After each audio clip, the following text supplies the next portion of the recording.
오늘 말씀은 우리가 잘 알고 있는 에서와 야곱에 관한 말씀입니다. 에서는 장자의 명분을 타고 태어났음에도 불구하고 그 명분을 가볍게 여기다가 팥죽 한 그릇에 장자의 명분과 바꾸는 이런 어리석은 행동을 하게 됩니다.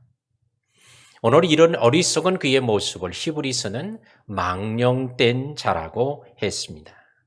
하나님의 약속, 하나님의 놀라운 축복을 아주 태어날 때부터 안고 태어났음에도 불구하고 모든 걸 다 잃어버린 그런 어리석고 불행한 사람입니다. 오늘 이 에서에 대한 말씀의 근간이 뭐냐? 오늘 절제하지 못함에 있습니다. 10월달 절제의 달을 맞아서 오늘 절제하지 못함으로 하나님의 말씀과 축복을 잃어버렸던 오늘 에서를 보게 될 때에 에서만 보는 게 아니라 우리 자신을 보는 또 우리 자신의 절제하지 못하는 삶의 모습을 보며 우리가 에서와 같이 축복을 잃어버릴지도 모른다는 이런 큰 도전과 자극을 받고 오늘 말씀을 들으면서 오늘도 내가 절제되어져야 될 부분들이 드러날 때에 오늘 말씀 앞에 내어놓고 오늘 이런 은혜를 구하고 이런 절제의 열매가 많이 나타나서 약속된 축복의 사람이 다 되어지시기를 주의 이름으로 축원합니다. 27절 말씀 보면 그 아이들이 이제 장성함에 에서는 익숙한 사냥꾼이 되고 들사람이 되었습니다. 야곱은 조용한 사람이었으므로 장막에 거하는 자가 되었습니다. 에서와 야곱이 출생을 했어요. 두 아이가 자라났습니다. 장성함에 그러니까 이제 성인이 된 거예요. 익숙한 사냥꾼이 되었습니다. 에서가 익숙한 사냥꾼이 되었다고 하는 익숙하다는 단어는 곧 노련하다. 탁월하다. 또한 뛰어나다. 이런 뜻을 가지고 있죠. 그러니까 사냥하는 일에 있어서는 아주 탁월한 에서의 모습을 볼 수 있습니다. 들에 나가서 사냥을 하러 나가면 다른 사람은 하나도 못 잡는데 막 2마리, 3마리, 10마리씩 막 잡아오는 거예요. 그래서 그냥 사냥꾼이 아니라 익숙한 사냥꾼, 노련하고 탁월하고 뛰어난 사냥꾼이 되었다고 오늘 말씀하고 있습니다. 오늘 족장 시대에 많은 경우에 수렵을 하며 살아갑니다. 채집을 하고 살아가요. 그리고는 집에다가는 또 때로는 양과 염소들을 키우기도 합니다. 이런 족장 시대에 수렵 활동에 아주 탁월한 능력을 가지고 있다고 하면 이런 사람은 아주 뛰어난 능력자이며 지도자의 자질을 가지고 있는 사람입니다. 오늘 이 에서에 대한 말씀을 준비할 때 어렸을 때 생각이 났습니다. 겨울이 되면 눈이 많이 쌓이죠. 그럼 뭐 일할 수도 없고 그러니까 이제 토끼를 잡으러 동네 사람들이 갑니다. 그래서 산에 가면 이제 토끼들이 먹을 것이 없어요. 그러면 이제 토끼가 이제 먹을 물을 주면 이제 그곳으로 모이게 되는데 사람이 가면 이제 도망을 치게 됩니다. 도망을 치지만 토끼의 발자국이 다 있기 때문에 그래서 발자국만 따라가면 결국은 토끼가 있는 곳에 갈 수 있어요. 이론적으로는 그러면 이제 토끼는 이제 도간에 든 쥐처럼 금방 잡혀야 되죠. 그런데 저 같은 사람은 가서 토끼를 한 번도 잡아본 적이 없어요. 보기는 봤는데 그게 왜 못 잡나 보니까 토끼 발자국이 있어서 계속 쫓아가는 거예요. 가고 산을 뺑 돌아. 그런데 이 토끼가 나보다 더 약아서 갔던 길로 또 가는 거예요. 그러니 이게 앞에 갔던 발자국인지 이번에 간 발자국인지 알 수가 없어요. 한 바퀴 또 돌면 그 발자국을 또 따라가네? 그러면 몇 바퀴 돌다가 이제 기운이 빠져서 도무지 이게 갔던 건지 안 간 건지 중간에 숨었는지 알 길이 없어요. 처음 발자국은 쫓아가면 발자국이 없으면 여기 근처에 있는 거야. 잡을 수가 있는데 이게 2바퀴, 3바퀴 돌고 나면 이제 찾을 길이 없는 거예요. 이런 익숙한 사냥꾼이 아니라 이건 완전히 초보, 왕초보죠, 왕초보. 그러니까 이게 토끼를 잡기는커녕 토끼가 나를 잡는 거예요. 그리고 몇 바퀴를 산을 돌고 나면 그냥 완전히 기진맥진해버리고 아무것도 못 잡고 돌아오는 경우들이 간혹 있어서 그래서 그다음부터는 토끼 잡으러 가자고 그러면 이제 안 가는 거예요. 그런데 어떤 사람들은 토끼 잡으러 가자고 그러면 꼭 토끼를 몇 마리씩 잡아오는 거예요. 예. 오늘날에는 뭐 그런 일이 그렇게 필요하지 않지만 그러나 고대 사회에서는 수렵 채집을 통해 살아가던 시대에 이런 족장 시대에는 수렵을 잘한다는 것은 아주 탁월한 능력자예요. 에서는 이렇게 들 사람이 되었고 익숙한 탁월한 사냥꾼이 되었습니다. 그런데 반면에 야곱은 조용한 사람으로 밖에 나가서 그 뭐 좀 잡아와라, 사냥 좀 해봐라. 다 싫은 거예요. 집에 있는 게 좋은 거예요. 조용하고 집안에서 장막에 거주하는 자가 되어졌습니다. 에서는 들 사람이 되었고 당시에 많은 사람들로부터 칭찬을 받았을 거예요. 야, 저거 누구 집 아들인지 될 만하다. 들송 부른 나무 떡잎부터 본다더니 하면서 많은 칭찬을 했을 것이 분명합니다. 에서는 익숙한 사냥꾼이었으므로 초원이나 들판을 누비면서 그의 활동 영역을 만들었고, 그러나 야곱은 조용한 사람이었으므로 장막이 그의 활동 영역이 되었습니다. 에서는 외향적인 사람으로 밖으로 들로 초원으로 뛰어다니는 사람이 되었고, 야곱은 내성적인 사람으로 장막에 거주했습니다. 에서는 활동적인 사람이었다면 야곱은 정적인 사람이었다고 할 수 있습니다. 오늘 에서와 야곱이 쌍둥이여고 같은 부모 아래 태어났는데도 왜 이렇게 다를까요? 에서는 막 외부로 활동하고 거친 사람이 되었고, 야곱은 조용하고 오늘 정적인 이런 사람이 되었습니다. 같은 부모에게 태어나고 같은 집에서 거주하고 같은 음식을 먹고 같은 부모의 교육과 가르침을 받는데도 완전히 딴 사람이 되는 거예요. 이게 이삭의 집에서만 그런 게 아니라 오늘 이 시간 말씀을 함께 대하는 저와 우리 여러분들의 가정에서도 아니 똑같은 부모에게 태어나고 어디 가서 주워온 것도 아닌데 왜 이렇게 다를까? 다를 수 있습니다. 같은 교회 다니고 같은 목사의 설교를 듣고 같은 예배를 참석하는데도 교인들이 왜 다를까? 다를 수 있어요. 자, 오늘 이런 것들을 우리가 함께 좀 나누는 시간, 또 왜 이런 변화들, 또 왜 이런 것들이 우리에게 중요한가라고 하는 것들을 또 함께 돌아보는 시간이 되었으면 좋겠습니다. 28절에 이삭은 에서가 사냥한 고기를 좋아하므로 그를 사랑하고 리브가는 야곱을 사랑하였더라 그래요. 야곱의 또한 에서가 생활하는 오늘 그의 가정의 형편을 오늘 말하고 있습니다. 아버지 이삭은 아들 에서, 큰아들 에서를 사랑해요. 어머니 리브가는 둘째 아들 야곱을 사랑합니다. 근데 이삭이 에서를 사랑한 이유를 그 한 가지를 거기에 밝혀요. 사냥한 고기를 좋아하므로. 이삭은 에서를 사랑하고 이렇게 말하지 고기 하나를 넣어놨어요. 뭐 때문에? 사냥한 고기를 좋아해서. 집에서도 고기가 있어요. 양을 키워요. 염소를 키워요. 집에 있는 거 잡아먹을 수도 있어요. 근데 그거보다도 사냥한 거가 더 좋은 거예요.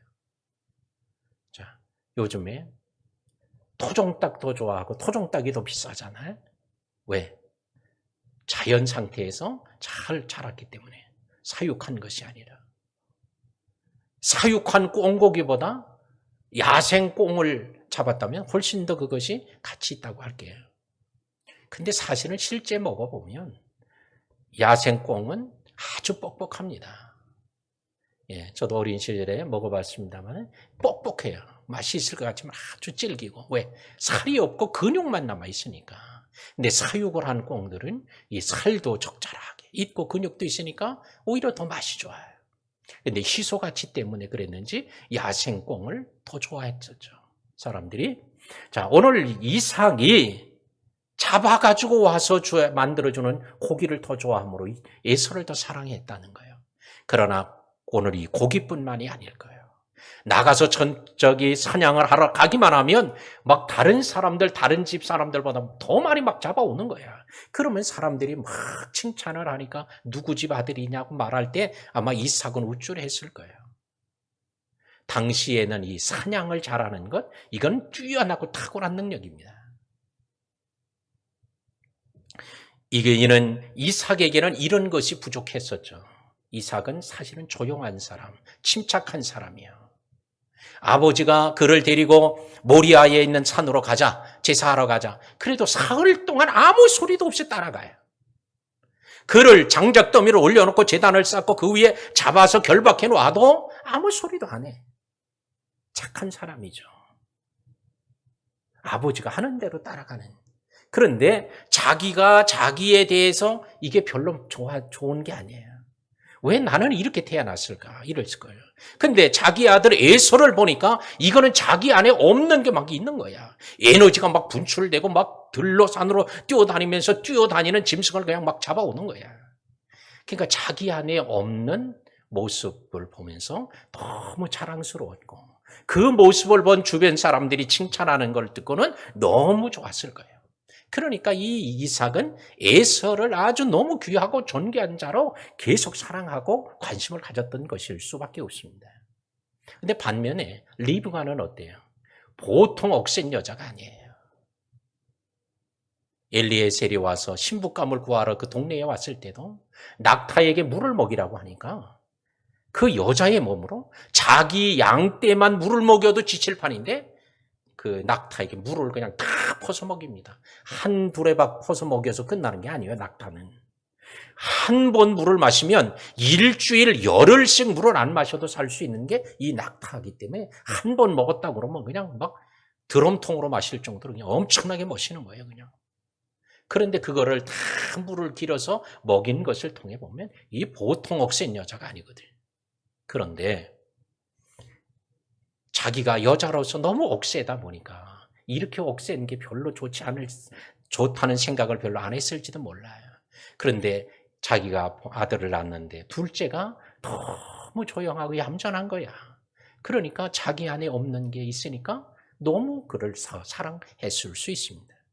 오늘날에도 부모가 자식을 사랑할 때에 자기 안에 없는 게 자식에게 나타나면 자기가 하고 싶었던 소망이나 욕망, 기대했던 것을 자기가 못한 것을 자식이 그걸 이루어줄 수 있다면 그 자식은 부모의 우상이 되는 거예요.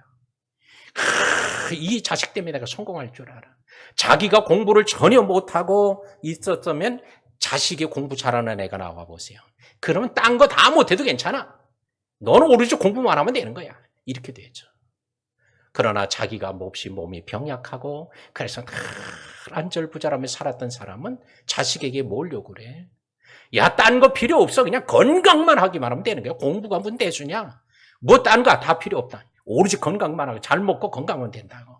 건강한 게 오히려 더 부모의 사랑거리가 될 수 있어요. 자기가 없는 것. 자기가 안에 있는 것, 싫어하는 것이 반대로 자식에게 나타나면 어떻게 해? 자기도 싫은데 그 자식은 아주 꼴도 보기 싫은 거예요. 그래서 학대하는 경우들이 많습니다. 왜? 자기가 싫은데 그 싫은 게 그 자식에게 또 나타나니까. 그래서 자기처럼 고생하고 힘겹게 살까 봐 그래서 그걸 더 싫어하는 거예요.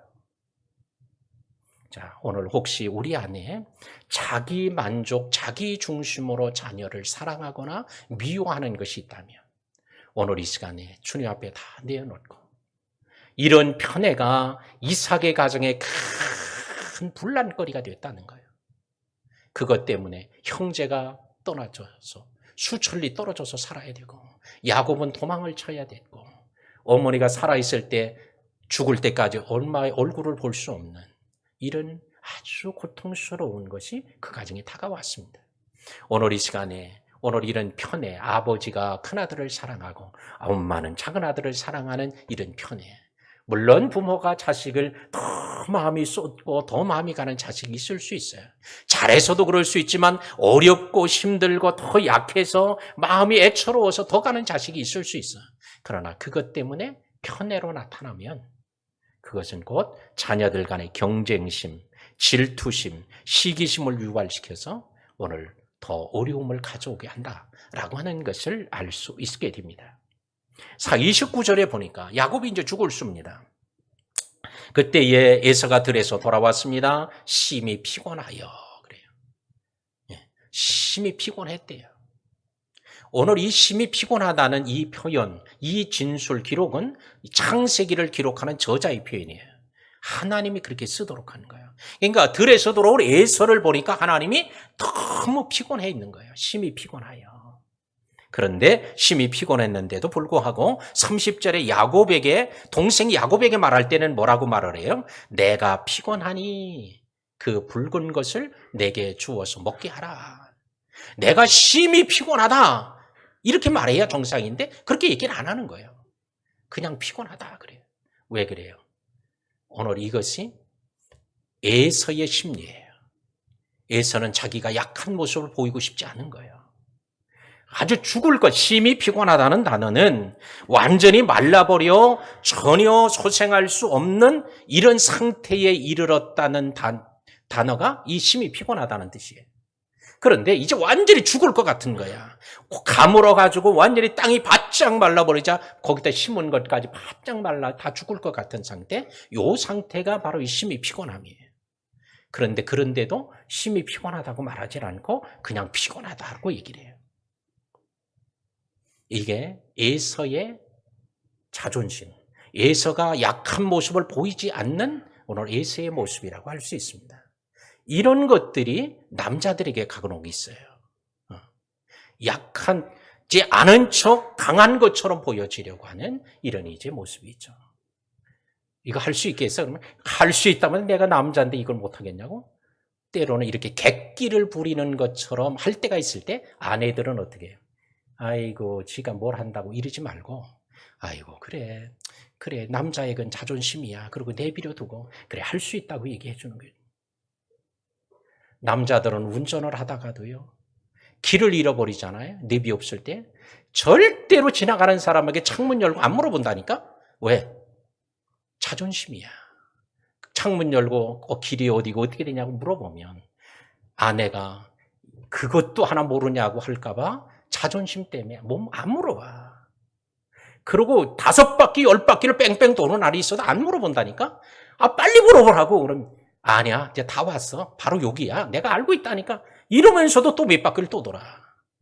그럴 때 알지도 못하면서 그러냐고 하지 말고 그 자존심을 세워주는 것. 이게 또 지혜일 수 있어요. 뭐 그렇다고 해서 뭐 더 빨리 가는 것도 아니고 인생 바뀌는 것도 아니라고 한다면, 순교할 일 아니라면 차에서 내려버리고 집으로 그냥 버스 타고 오지 말고 그냥 자존심 살려주면 그럼 또 사는 거예요. 근데 에서가 심히 피곤해서 거의 죽을 지경 같은 이런 상태에 있는데도 야곱에게 말할 때는 그렇지 않다고, 그냥 피곤하다고만 얘기했다는 거예요.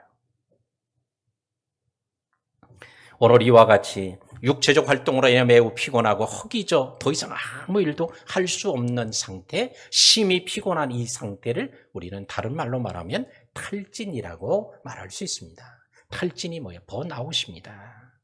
탈진되면 이성적 판단력도 떨어지고요, 영적 판단력도 흐려집니다.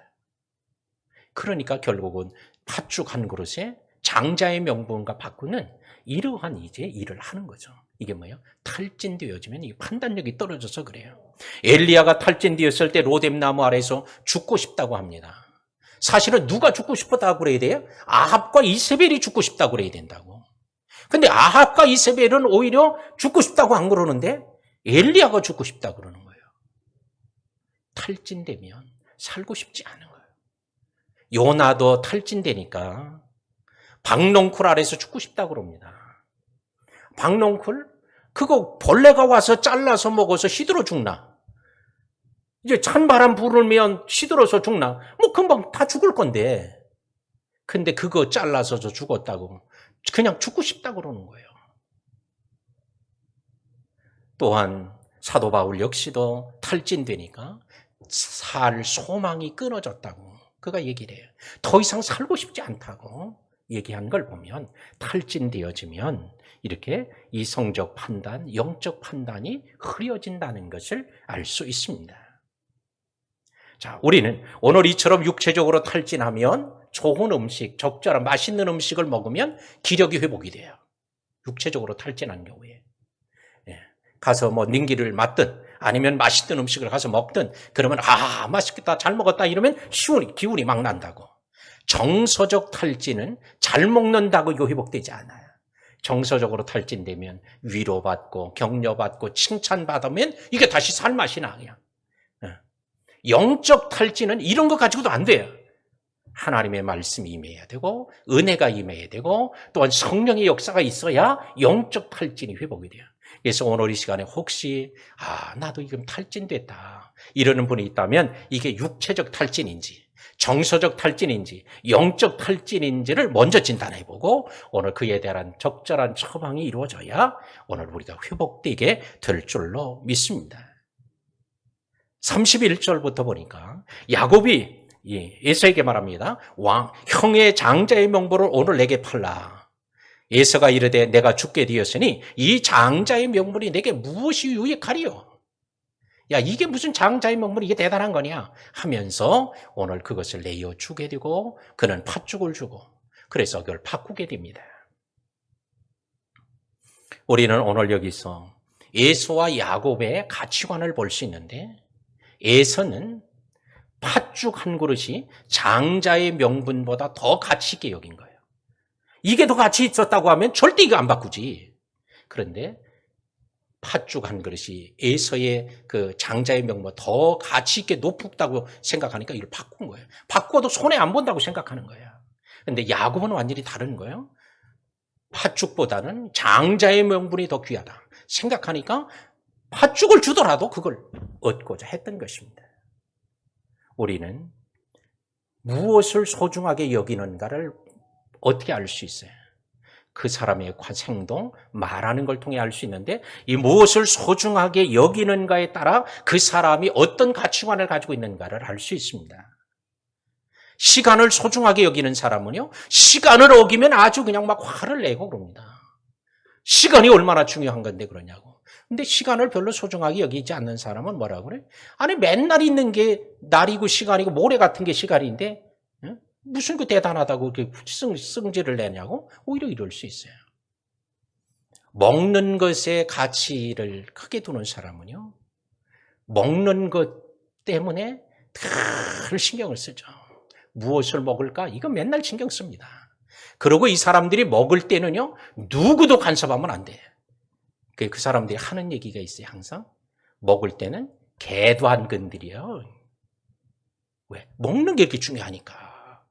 그러니까 개도 안 건드리는데 사람이 먹는 걸 건드린다? 이건 뭐냐면 이만큼 중요한 게 없다는 거예요. 어떤 사람은 돈을 중요하게 여기는 사람이 있죠. 이런 사람들은 뭐예요? 뭐니 해도 돈이 최고야. 늘 이런 생각을 하는 거예요. 교회 와도 그 생각, 집에 가도 그 생각하는 거예요. 왜? 가치관이 그 가치관을 가지고 있으니까. 카네기 같은 사람은 인간관계를 아주 소중하게 여겼어요. 그래서 그의 책에 보면 성공적인 사람은 인간관계, 80%의 사람이 인간관계를 통해 성공한다는 거예요. 그러니까 그런 글을 쓰고 책을 낸 걸 보면 그는 인간관계를 매우 중시하는 가치관을 가지고 있는 사람임을 알 수 있습니다. 오늘 에서의 가치관은 뭐예요? 눈에 보이는 팥죽, 입으로 맛을 볼 수 있는 팥죽, 손으로 잡을 수 있는 것, 이걸 중요하게 여기는 거예요. 그러나 야곱은 눈에 보이지 않아. 장자의 명분은 눈에 보이지도 않는 거예요. 잡히지도 않아요. 맛을 볼 수도 없어. 그러나 그래도 이 장자의 명분이 더 팥죽보다 가치 있다는 가치관을 가지고 있기에 이게 서로 바꿀 수 있었던 겁니다. 사랑하는 우리 성도 여러분, 오늘도 우리는 우리의 삶과 또한 행동, 말을 통해서 우리가 어떤 가치관을 가지고 있는지, 그 가치관이 우리 안에 형성되어 있는지를 우리 스스로 보는 기회가 되면 좋겠고, 오늘 이 가치관은 눈에 보이는 것이 다 소중한 것도 아니고 눈에 보이지 않는 것이 다 가치 없는 것도 아니에요. 오늘은 때론 눈에 보이는 것도 소중한 게 있고 눈에 안 보여도 소중한 게 있습니다. 그러나 오늘 하나님께서 소중하게 여기시는 것, 그게 소중한 거예요. 보이지 않아도. 근데 왜 에서가 이 장자의 명분을 소중히 여기지 않았을까? 여러 가지 이유가 있지만 가장 큰 이유는 거저받았기 때문이에요. 자기가 장자가 된다고 무슨 대가를 치르는 것 있습니까? 아무것도 없어요. 그냥 태어나니까 장자가 된 거야. 거저받은 거예요. 부모가 줄래 해서 준 것도 아니에요. 예. 그러게 거저 받으면 이게 소중한 걸 모르는 게 많아요. 우리가 하나님께서 거저 주신 게 뭐예요? 우리가 구원받은 거 거저 준 거잖아. 은혜 받는 거 거저 준 거잖아. 우리가 숨을 쉬는 공기기 거저 준 거잖아. 우리의 삶 속에 하나님 거저 주신 게 한두 가지가 아닌데 이런 거저 주신 거를 가치 있게 여기지 못하는 거예요.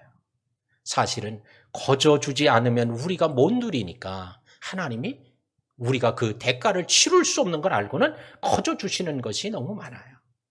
그러므로 하나님이 거저 주신 것 중에서도 우리가 소홀하게 여긴 것이 있으면 우리가 하나님께 잘못했다고 하고 이제 그 소중한 걸 주신 걸 감사하는 성도들이 되어야 할 줄로 믿습니다.